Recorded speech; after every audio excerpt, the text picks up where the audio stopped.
দূৰবীন telescope Holland নিবাসী চশমাৰ দোকানী হেনচিলি পাৰছে 1608 চনত প্ৰথমে দূৰবীন সাজি উলিয়াইছিল। হেনচিলি পাৰছে চশমাক অনুসৰণ কৰি দুখন লেন্সৰ সহায়ত এটা যন্ত্ৰ তৈয়াৰ কৰিছিল। এয়ে আছিল টেলিস্কোপ বা দূৰবীনৰ আদিৰূপ। ইয়াৰ পিছত এই যন্ত্ৰৰ বিকাশ সাধন কৰিছিল গেলিলিও, হেপলাৰ, হাইগেন্স, ব্ৰেডলে, গ্ৰেগৰী, নিউটন আদিৰ দৰে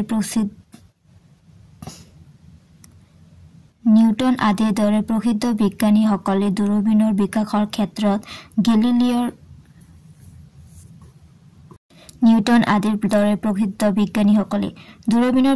ক্ষেত্ৰত গেলিলিওৰ গুৰুত্বপূৰ্ণ অৱদান আছে।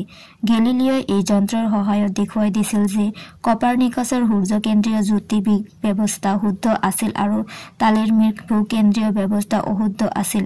যদিও হেনচিলি পাৰছ দূৰবীনৰ আৱিষ্কাৰক, তথাপি ক'ব লাগিব যে আধুনিক টেলিস্কোপ নিৰ্মাণত গেলিলিওৰ গুৰুত্বপূৰ্ণ অৱদান আছে।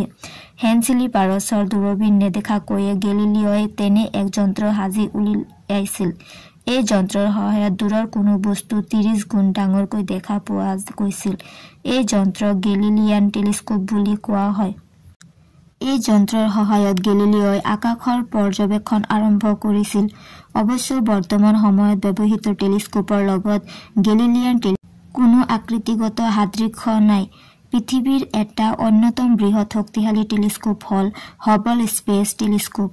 মাৰ্কিন মহাকাশ সংস্থা নাছাই 1990 চনৰ 24 এপ্ৰিলৰ পুৱা ইয়াক মহাকাশত স্থাপন কৰিছিল। আনহাতে 1999 চনৰ 22 জুলাইত নাছাই মহাকাশত স্থাপন কৰা চন্দ্ৰ হৈছে পৃথিৱীৰ আটাইতকৈ ডাঙৰ টেলিস্কোপ।